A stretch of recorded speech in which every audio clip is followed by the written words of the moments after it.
Boa noite, gente. Bom, reverendo, é um prazer estar aqui com todos vocês. Eu sou de São Gonçalo, Rio de Janeiro. É Rio de Janeiro, pode acreditar que é. E eu sou pastor batista há 3 anos. Eu vou velejar ventos soprados pelo Guanais e depois eu volto para onde eu quero, aqui. Eu tenho a sensação de que não é possível utilizar o espírito do Evangelho para forjar sínteses religiosas, entre aspas, ecumênicas, que justifiquem a luta comum das religiões, porque eu tenho a sensação de que há um quê de intolerância religiosa em Jesus Cristo, que a nossa capacidade política não dialoga muito bem com ela. Eu tenho a sensação de que não dá para usar o Espírito de Jesus e o Espírito do Evangelho para fazer esse esforço que a gente quer fazer aqui, de convergir as religiões em torno da luta. Porque a luta precede e é mais importante do que as sínteses religiosas que a gente tenta fazer para engajar o povo de Deus. Eu também tenho a sensação de que a necessidade, assim, estafante, isso eu falo do meu ponto de vista, é assim, do meu lugar é assim, de ter que justificar o engajamento da igreja com teologias, com sínteses religiosas, com sistemas de espiritualidade. Esse esforço, na minha opinião, já demonstra um problema. A gente tem que ensinar gente que encontrou com Jesus Cristo, que encontrou com o Espírito do Evangelho, que eles têm que ter compaixão.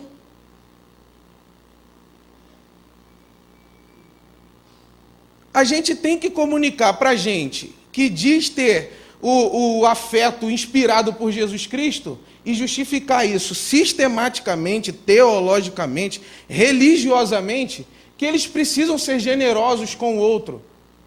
A fonte dessas virtudes espirituais, ou a fonte dessas experiências espirituais, elas não são uma religião que Jesus organizou, elas não são um código de conduta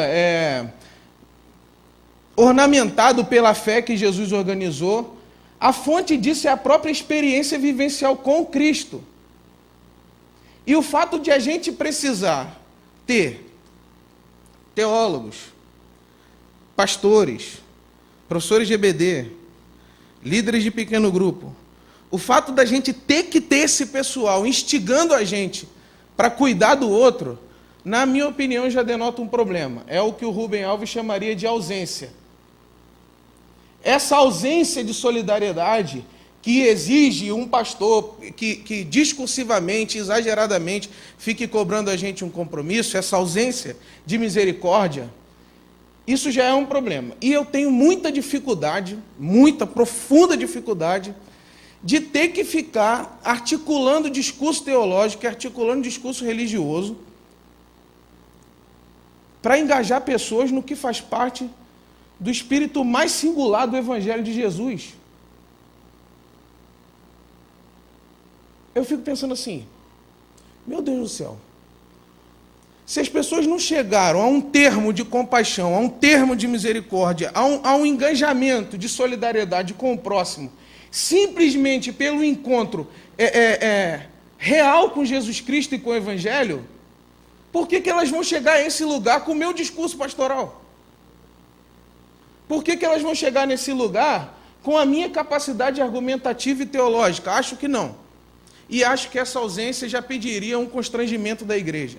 Acho que essa ausência já pediria para a gente se quebrantar um pouquinho mais face ao Evangelho. Porque não é de hoje que a igreja não entende o Espírito de Jesus, ou melhor, não é de hoje que os discípulos não entendem o Espírito de Jesus. E com base nessa falta de entendimento do Espírito de Jesus, que eu quero fazer uma leitura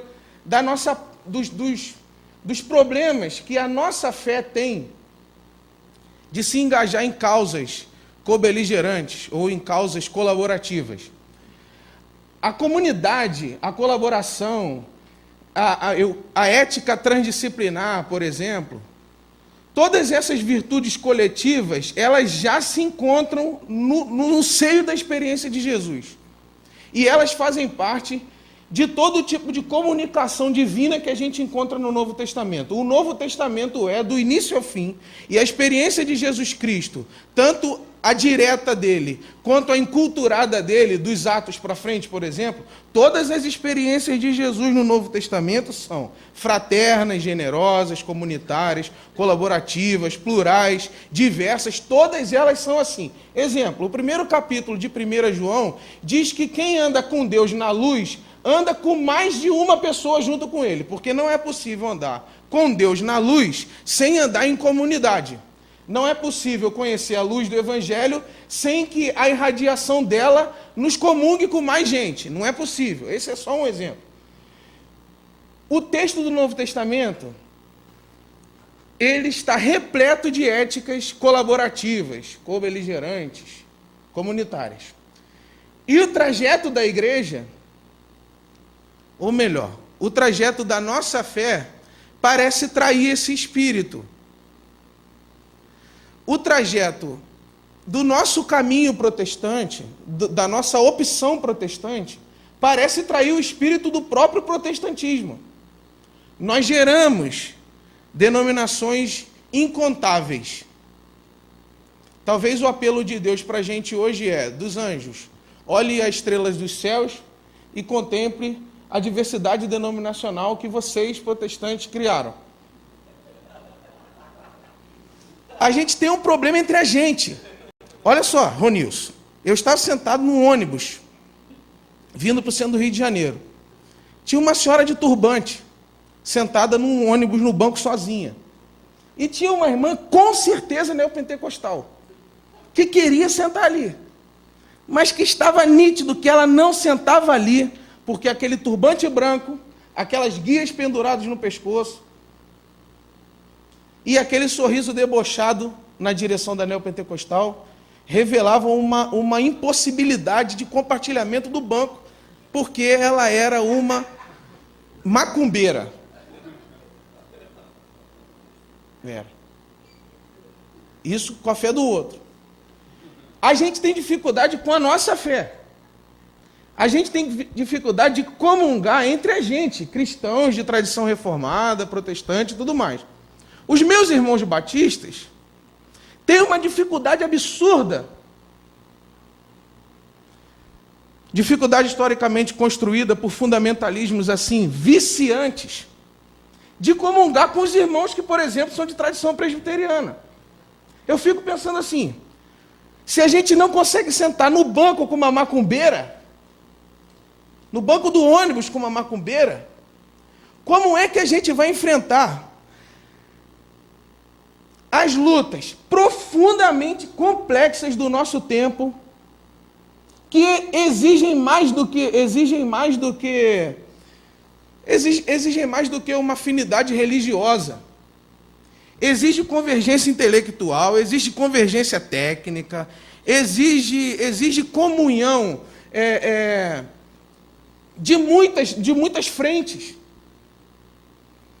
E a gente, com os nossos denominacionalismos, com os nossos fundamentalismos, com os nossos cismas, com o nosso pensamento particular, autorreferente,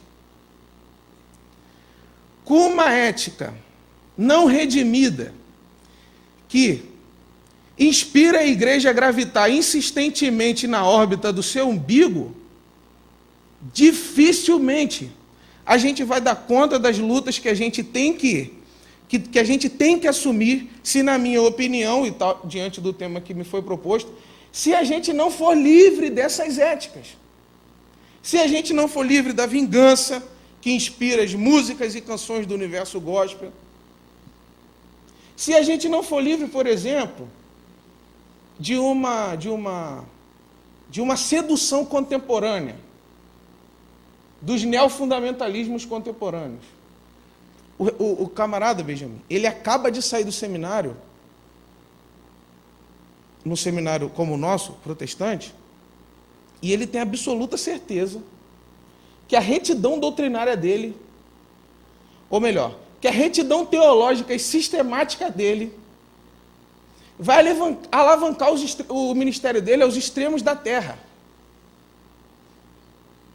E de que tudo que Deus falará do mundo passará pela hermenêutica dele, passará pela exegese dele e passará pela performance doutrinária que ele, como um bom atleta teológico, terá ao longo do ministério dele.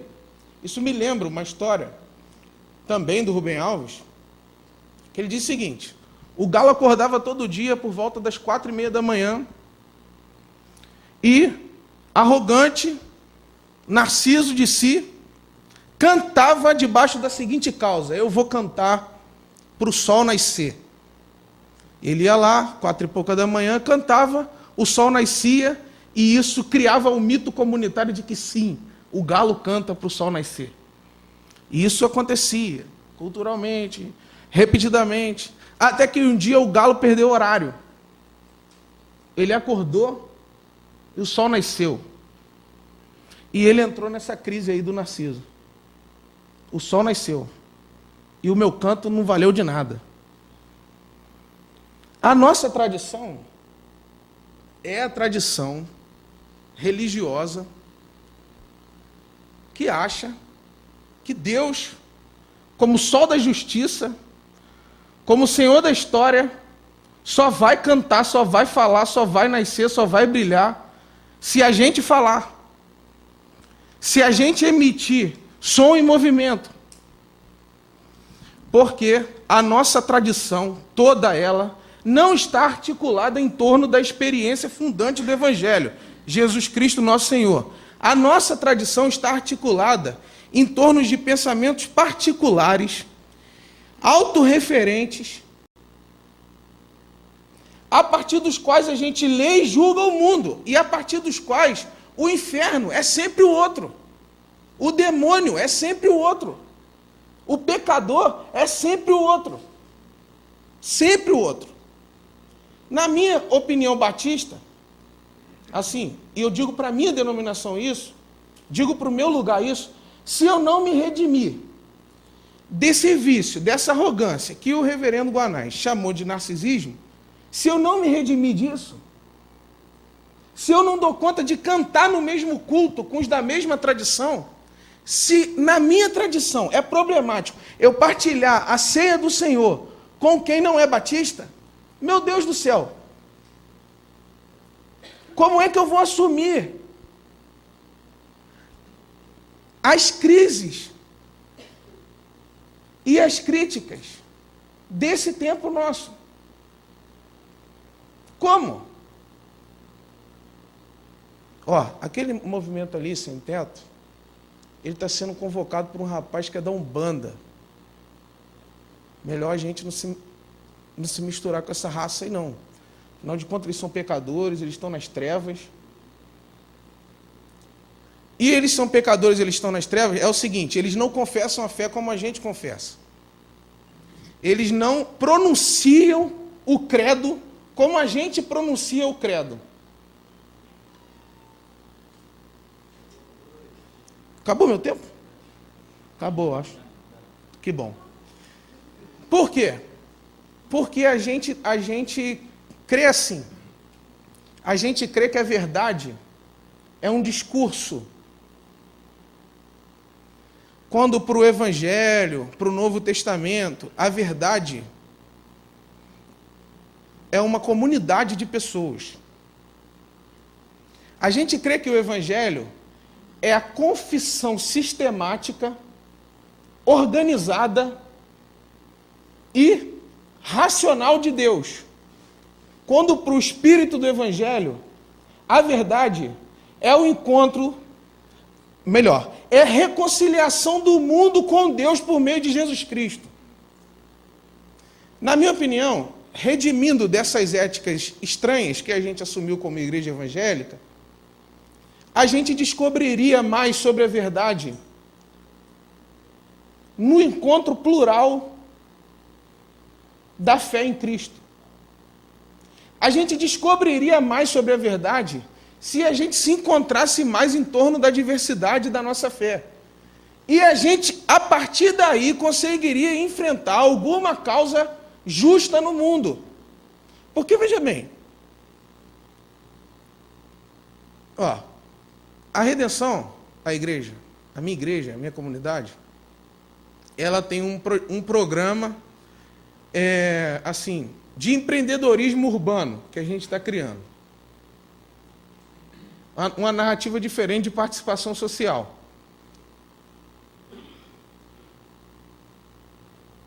E eu estou profundamente perturbado por ter passado 4 anos numa graduação em teologia que não me equipou para servir ao mundo. Me equipou para pregar, para fazer exegese, para fazer hermenêutica, para fazer pequeno GBD, mas não me equipou para enxergar o mundo. Estou profundamente perturbado que as teologias engajadas pelas quais eu me apaixonei não me deu instrumental nenhum. E aí eu cheguei finalmente ao seguinte lugar aí, cara, realmente, a igreja não dá conta de salvar o mundo sozinha, como eu achava que ela dava.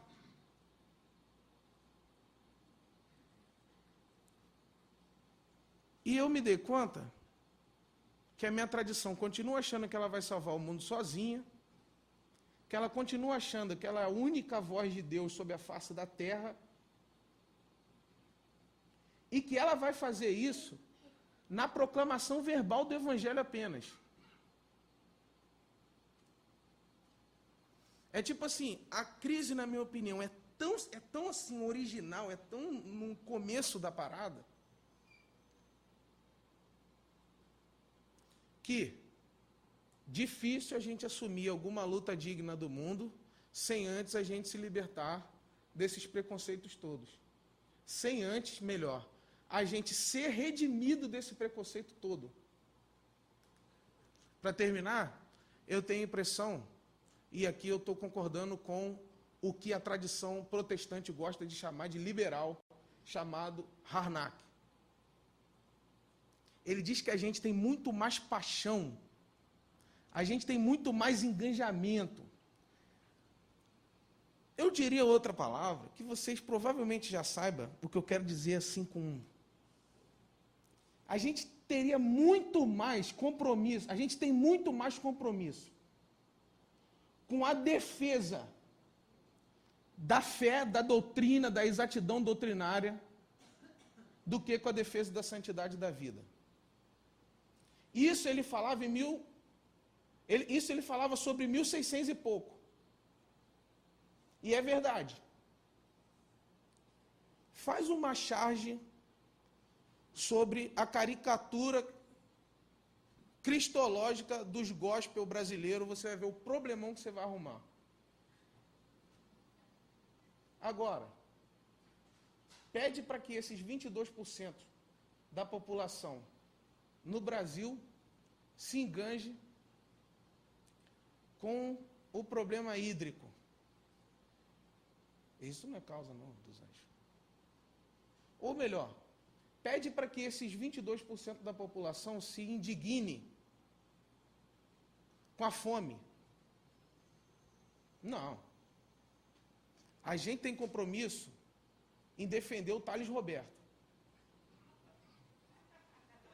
Tipo assim, se alguém falar mal do Thales Roberto, a gente se enganja para defender o servo do Senhor. Com isso aí a gente tem compromisso. Agora, com isso em terra de São Gonçalo, não é a nossa causa. Isso é problema do Neilton Molim. Quer saber é prefeito, quer saber é evangélico e batista. Ou do Giniló. Não é a nossa causa. A gente tem tesão pela defesa da doutrina, da verdade, da higienização da palavra de Deus no mundo, ou dos ambientes onde se prega a palavra de Deus no mundo. Mas a vida, causas que realmente... Porque o que o reverendo Guanais falou aqui, acontece em outras cenas do Evangelho. Por exemplo, em João capítulo 5, quando todo mundo migra, feliz e contente, na direção do templo, para celebrar a religião e a fé, e Jesus, acabou meu tempo, e Jesus carrega os discípulos para o tanque de Betesda, propositalmente, para um lugar infernizado pela falta de amor e pela competição exagerada criada em torno do mito de que o anjo vai vir e vai agitar a água. Essa movimentação de eu opto propositalmente pela dor do outro e não pela regra, de curar o cara num sábado, propositalmente, e de mandar o cara levantar e carregar a maca, propositalmente, isso acontece no Evangelho direto. Então, me parece que Jesus não está querendo fazer síntese religiosa quando o assunto é cuidar do outro. Me parece que Jesus Cristo não está preocupado com como a precisão da nossa doutrina vai ser afetada por um determinado comportamento. Porque importa para ele a sacralidade e a dignidade da vida. Então, se existe 39 leis que pedem para que esse camarada não carregue a maca hoje, problema das 39 leis. Ele vai carregar a maca hoje. Levanta e anda. E carrega a maca.